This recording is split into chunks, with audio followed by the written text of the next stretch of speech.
Olá, bom dia! Hoje são 12 de março, quarta-feira, e vamos continuar a nossa leitura pelo primeiro livro das Crônicas, no capítulo de número 12.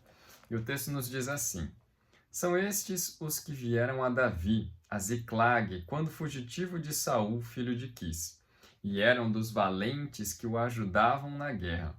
Tinham por arma o arco e usavam tanto da mão direita como da esquerda em arremessar pedras com fundas e em atirar flechas com o arco. Eram dos irmãos de Saul, da tribo de Benjamim. Aiezer, o chefe, e Joás, filhos de Semaá, o Gibeatita, Gesiel e Pelete, filhos de Asmavete, Beracá e Jeú, o Anatotita. Ismaías, o Gibeonita, valente entre os 30 e cabeça deles. Jeremias, Jaaziel, Joanã e Josabade, o Gederatita. Elusai, Jerimote, Bealias, Semarias e Cefatias, o Arufita. Eucana, Isias, Azarel, Joezer e Jazobeão, os Coreitas. Joela, Zebadias, filhos de Jeorão, de Gedor. Dos Gaditas passaram-se para Davi a fortaleza no deserto, homens valentes, homens de guerra para pelejar, armados de escudo e lança. Seu rosto era como de leões, e eram eles ligeiros como gazelas sobre os montes.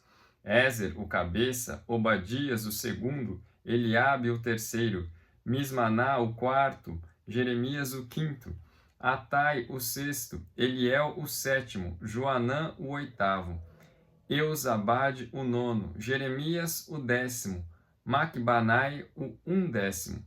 Estes dos filhos de Gade foram capitães do exército. O menor valia por 100 homens e o maior por 1000. São estes os que passaram o Jordão no primeiro mês, quando ele transbordava por todas as suas ribanceiras, e puseram em fuga a todos os que habitavam nos vales, tanto no oriente como no ocidente. Também vieram alguns dos filhos de Benjamim e de Judá a Davi, a fortaleza. Davi lhes saiu ao encontro e lhes falou, dizendo: Se vós vindes a mim pacificamente e para me ajudar, o meu coração se unirá convosco. Porém, se é para me entregardes aos meus adversários, não havendo maldade em mim, o Deus de nossos pais o veja e o repreenda. Então entrou o Espírito em Amazai, cabeça de 30, e disse: Nós somos teus, ó Davi, e contigo estamos, ó filho de Jessé.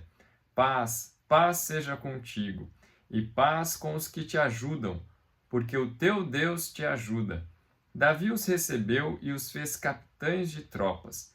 Também de Manassés, alguns se passaram para Davi, quando veio com os filisteus para a batalha contra Saul, mas não ajudou os filisteus, porque os príncipes destes, depois de se aconselharem, o despediram, pois diziam: à custa de nossa cabeça passará a Saul, seu senhor. Voltando ele, pois, a Ziclag, passaram-se para ele de Manassés, Adna, Josabade, Gediael, Micael, Josabade, Eliú e Ziletai, chefes de milhares de Manassés.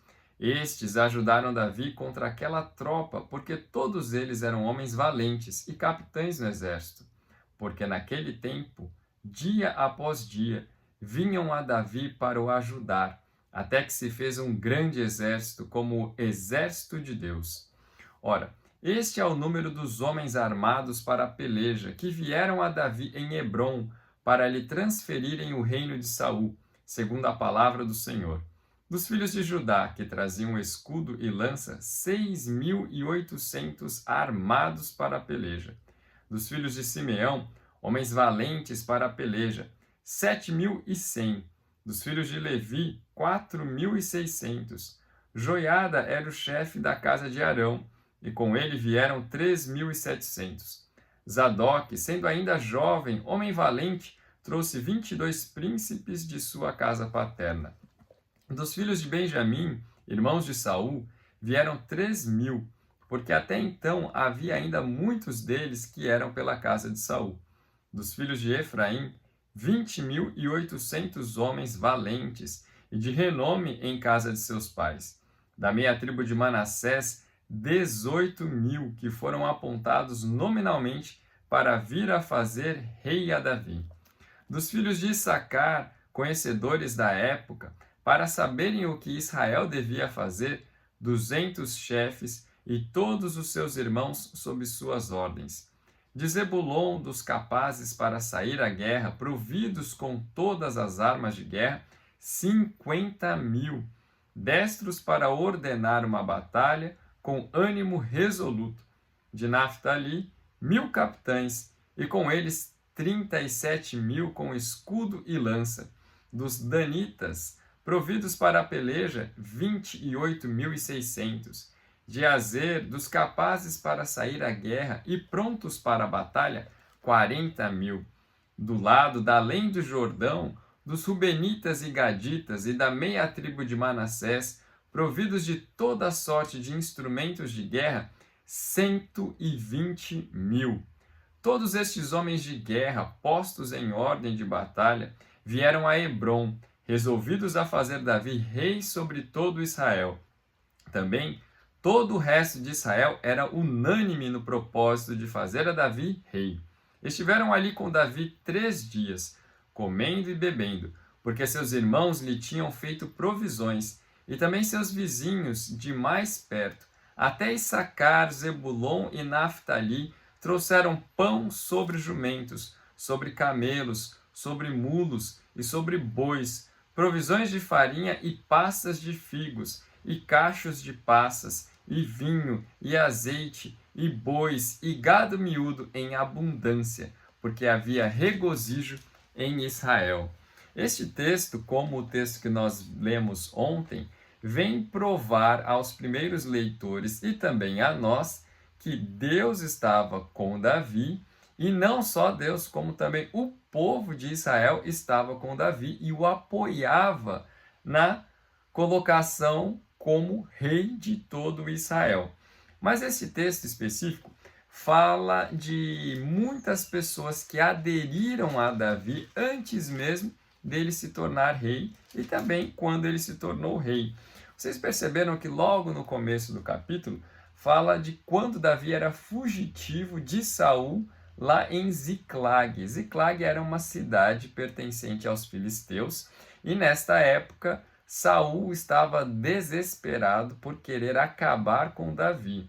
Ele já sabia que Davi havia sido ungido rei e já sabia também que Davi liderava uma boa quantidade de homens que venciam batalhas. Davi tinha fama muito melhor que a de Saul. E Saul queria então acabar com Davi.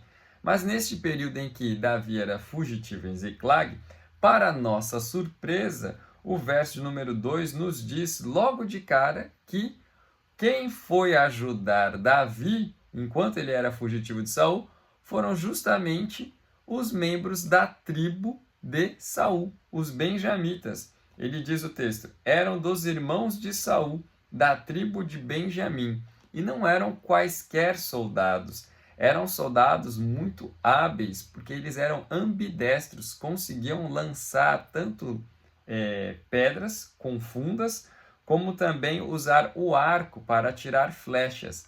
Ou seja, eles tanto com a mão direita como com a mão esquerda conseguiam fazer o uso dessas armas.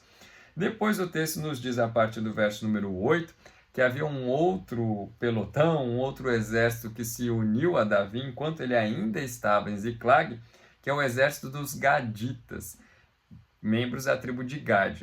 E esse exército talvez seja um dos mais impressionantes, porque é dito que eles tinham cara de leão, isso para falar a respeito do quão ferozes eles eram nas batalhas. E também eram ligeiros como as gazelas sobre os montes. Aqui no Brasil nós não temos gazelas, né, mas temos animais que se assemelham às gazelas, como o veado do campo. Eles são bem ágeis e parece que mal fazem barulho quando correm.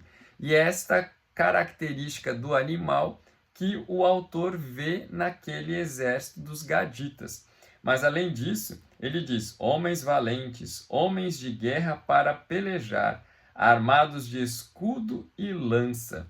E olha só, o texto também nos fala que eles realizaram um feito surpreendente. No verso número 15 fala o seguinte: são estes os que passaram o Jordão no primeiro mês, quando ele transbordava por todas as suas ribanceiras, e puseram em fuga a todos os que habitavam nos vales, tanto no Oriente como no Ocidente.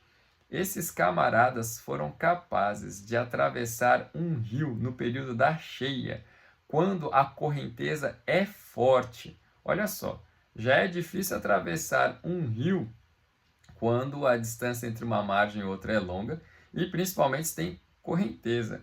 E justamente nesta situação, esses gaditas não só atravessaram o rio, como chegaram do outro lado e intimidaram quem estava na outra banda do rio.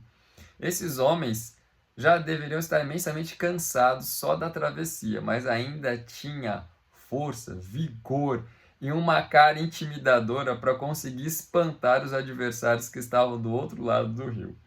A partir do verso 16 fala também mais a respeito de pessoas tanto da tribo de Benjamim quanto de Judá, mas que se uniram a Davi enquanto ele estava em outro lugar, quando ele estava na fortaleza, que já não é mais em Ziclag.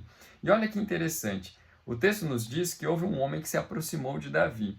E Davi, sendo um tanto quanto receoso quanto às pessoas que se aproximavam dele, porque afinal de contas a sua cabeça estava a prêmio, né? Nada mais, nada menos que o rei de Israel queria matá-lo. Então tinha muita gente no seu encalço.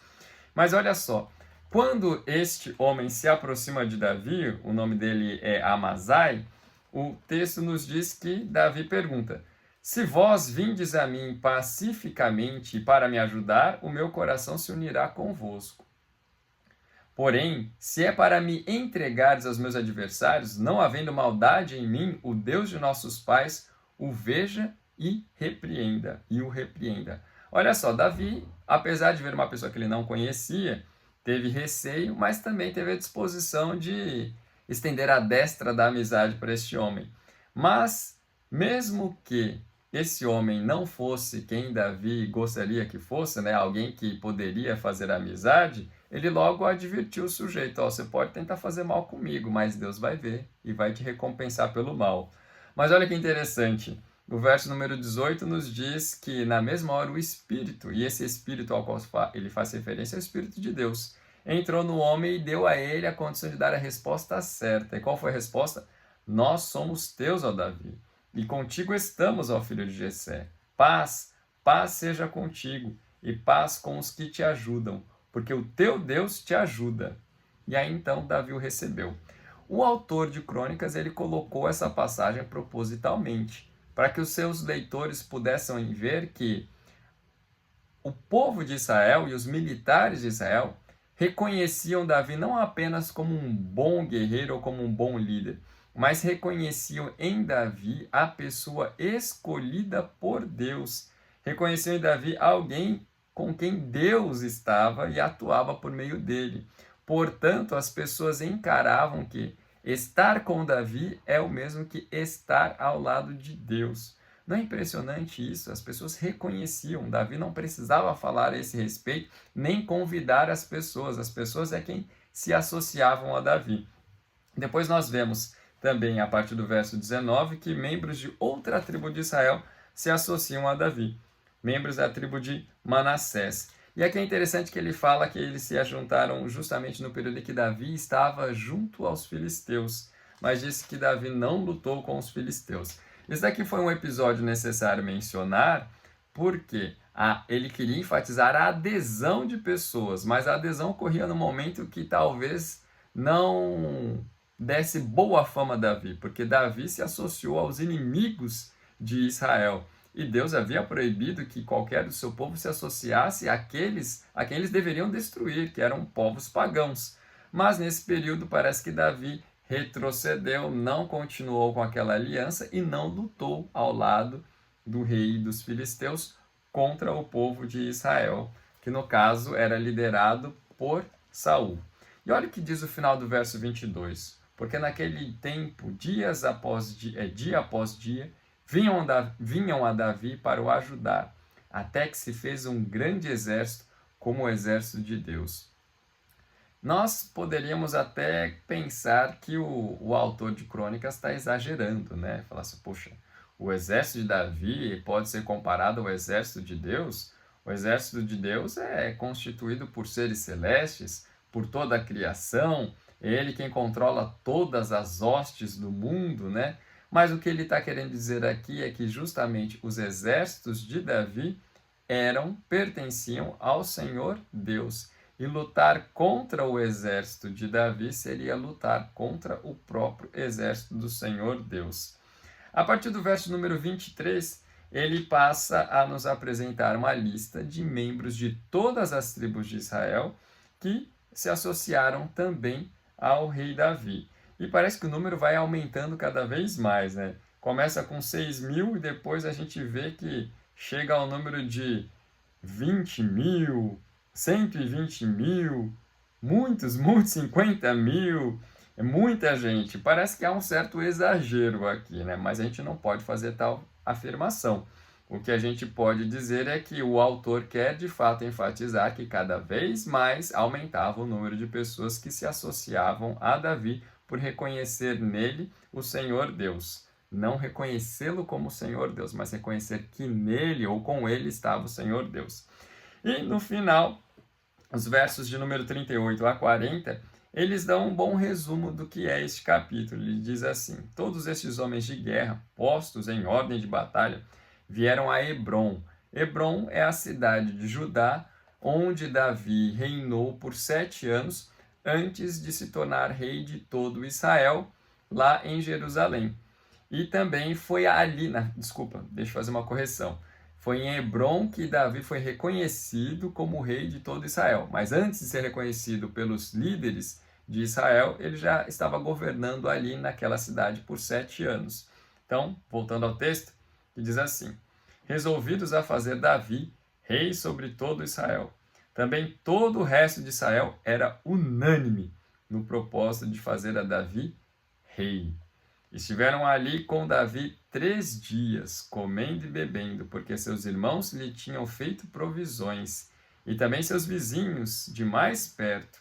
Aí, continuando, dizer o seguinte: provisões de farinha e passas de figos, e cachos de passas, e vinho e azeite, e bois, e o gado miúdo em abundância, porque havia regozijo em Israel.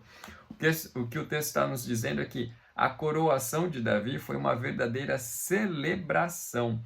Celebração essa que durou 3 dias, que teve fartura de alimento. E por quê? As pessoas voluntariamente levaram isso, tanto os vizinhos como também pessoas de longe, porque ele cita tribos que ficavam no extremo norte, como Zebulon, Issacar e Naftali.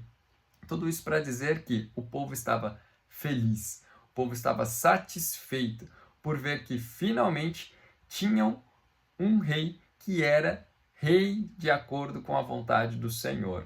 Então eles estavam sim muito confiantes e alegres.